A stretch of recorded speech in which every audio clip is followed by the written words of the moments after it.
We are now being joined by Nick Newell. Once again, please press the raise hand function if you have a question. We're going to begin with Steve Jewin. Steve, your line is now live. Thank you. And Nick, thank you for the time today. It's been just over a year since your last fight, and that was a little controversial since it went to a split decision. Obviously, you didn't plan to be off this long, but looking back on that fight, do you feel like there's anything you could have done different? Yeah, well, I still think that I won that fight, but I've accepted the decision. It was close, so what are you gonna do? I went back after that fight and I took a little time off and I kind of healed my body. It was my third fight in 4 or 5 months, so I was a little burnt out. I was a little worn out, and I wasn't as motivated as I usually was for a fight. So I kind of switched some things up in my training and the rest. I mean, I own my own gym, so I was moving locations and I was building a gym and then rushing home to spend time with my kid and then trying to be a professional fighter and do all of this, 3 fights back to back to back.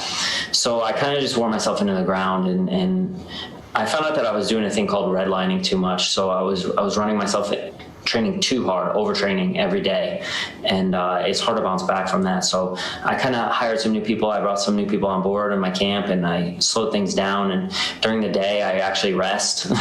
At night, sometimes my kids wake me up, I'll be honest, but I'm still well rested, and now I feel great. I'm very confident.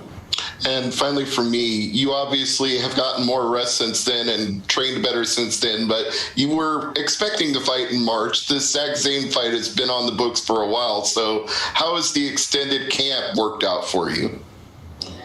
It's good. I trained all through quarantine, so like I said, I own my own gym, so I can basically do whatever I want. So me and another one of my fighters that he just recently had a child. I just had my second, and we both kind of followed. We stayed away from everyone else, and we trained together till things kind of cleared up. So I've been training this whole quarantine, staying sharp and doing this. So while other people were taking time off, getting fat, doing things like that, I wasn't doing any of that. I was preparing. I didn't know it would be for him, but I was preparing for someone, and it just happened to be him again. Ben Allen. Hi, Nick. So after ending up on the wrong side of a very close split decision last time, one that you thought that you did enough to win, has that those sort of small margins that can influence the way the judges score a fight, has that made you even hungrier to take them out of the equation this time and finish the fight?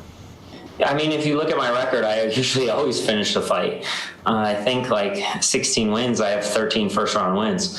So if anything, I thought I had a 10-8 first round last time, but the judges didn't. So I'm just gonna kind of just fight smart and technical and good and not really worry about anything. I'm gonna set my traps and try to finish, and then when other things present themselves, I'm gonna take them. I'm gonna fight like a true professional, calculated, cool, calm, collected. I know Zach's a little spitfire of energy, and he comes forward and he's very aggressive, and I kind of like that. That kind of feeds into my style. So I'm very excited for this.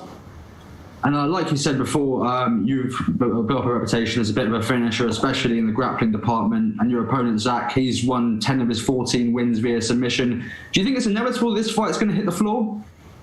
Yeah, I think so. Most fights do. So I think once it hits the ground, I'm very confident that I can stop his takedowns and he can't stop mine. And I've focused a lot. I've had a lot of really high-level wrestlers in on this camp.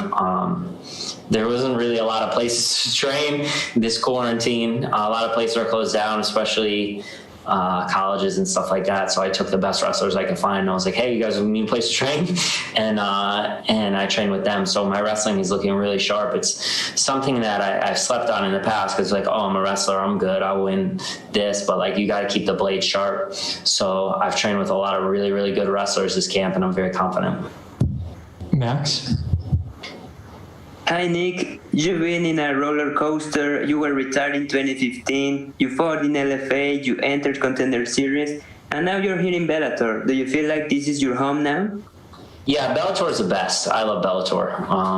I know that's probably what I'm supposed to say, but I'm just so happy with everything they've done for me and the way they treated me and how they make me feel that there's really nowhere else I want to fight. I'm with them for the long run till I decide to hang it up for real. I'm Bellator, hopefully, so I really am happy where I am, and everything happens for a reason.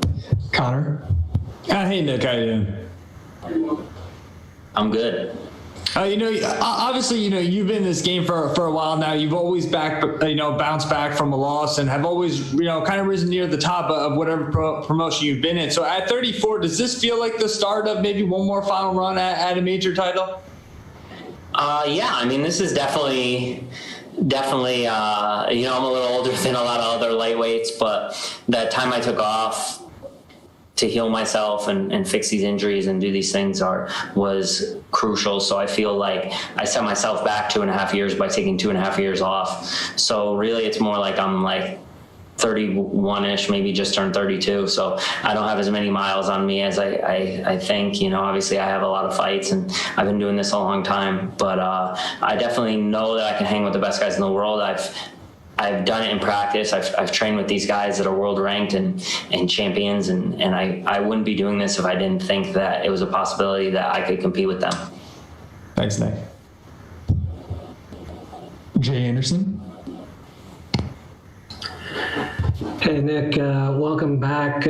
I just wanted to follow up on something. You kind of touched on it, really, with taking time off after your last fight and running your own gym. But, with all this time off, one of the factors is if you don't fight, you don't get paid. And that seems like a lot of added pressure as a small business owner as well in the pandemic. What has this experience been like for you? It sucks that I couldn't operate my business for so long. A lot of my students came through and I had some incentives and some gear packages and private lessons and stuff that people bought. And my students are really like ride or die. I don't teach all the classes, but my staff is amazing and very knowledgeable, and we're back in business now. Obviously, we have some guidelines we have to follow for the everyday people, and we're doing that. And I'm making the best out of the situation for sure. Especially, when this all started, my wife just barely found out that she was pregnant. So we had my second son in July, and we've been adapting to that and doing those things. And luckily she wasn't out of employment. She's a speech pathologist, so she's been able to do all her calls on Zoom, and she kind of held us up a little bit along with my loyal students.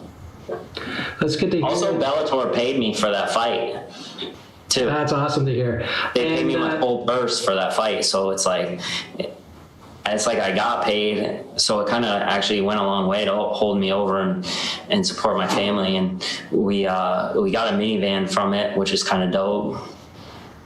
That's fantastic to hear. Just another one for me. In terms of the teaching, do you feel that being a teacher, that being an instructor in the gym has made you a better fighter? Yeah, it does make you better. I actually wasn't really teaching this camp at all. One of my other instructors, Roger Denton, really stepped up, and he's been in the game for a very, very long time. And he took over a lot of the classes, very knowledgeable guy, and helped out. And then along with my other coaches, Jeremy Liebaszewski and Scott Labrie, over in Springfield, Mass, I kind of was able to make something work between that and then with everything, conditioning and strength training and all that stuff. I have such a good team. Our last question here comes from the line of Ben Keeley. Go ahead, Ben. Hi, Nick. One of my favorite things about going on social media these days is when I see someone who reaches out to you and maybe they have a congenital amputation as well, and they just say how they are inspired by you to achieve all they can and be healed like me and not be set by limitations. I'm just wondering, is that the best part of the job? And did you ever imagine you could be in such a position to inspire so many people? When I was a kid, the internet wasn't around like that, and there was only one person I'd ever seen in my whole life with one hand, and his name was Jim Abbott. And I had the pleasure of meeting him twice when I was a kid, and I remember what kind of impact that had on me. as a child, and how it strengthened me and empowered me. So I try to bring that same energy that he brought me to people that meet me that might find the same thing in me. I didn't start off to prove anything or be anything or try to be some inspirational person. I just am a human being first. I'm my own person. I'm Nick Newell before I'm this one-handed guy, before I'm anything other than myself. And it's not who I am. The one-handed fighter is not who I am. It's just a part of who I am, and it's something that I've accepted and something I'm comfortable with. And I always try to make myself available for people that might not be as comfortable with the way they're born or how they feel. So, and I actually got to meet Jim and talk to him multiple times, and we kind of have a lot of the same outlooks on some things in regards to being born with one hand and handling life. So he's definitely still a role model to me after all these years. So if I could do something like that for someone else, that's amazing. And there's a whole crop of other one-handed fighters out there that are on the come up, man. I have this one kid from Brazil that sends me messages every single day. There's a guy in Lion Fight named Jake Peacock who's an absolute savage. He's one of the best Muay Thai fighters in the world, and he's young. I think he's only like 22. So I might be the first big MMA guy, but I wasn't the first one-handed guy out here doing combat sports. There was Baxter Humby, Jean-Jacques Machado, and after me there'll be guys like Jake Peacock, and I'm just here being myself and doing my thing. I hope that was a good enough answer. I kind of dragged on a little bit, but it's definitely something that is very interesting to me. No, that's great. Thanks for the time, Nick. Appreciate it. Good luck the rest of the week.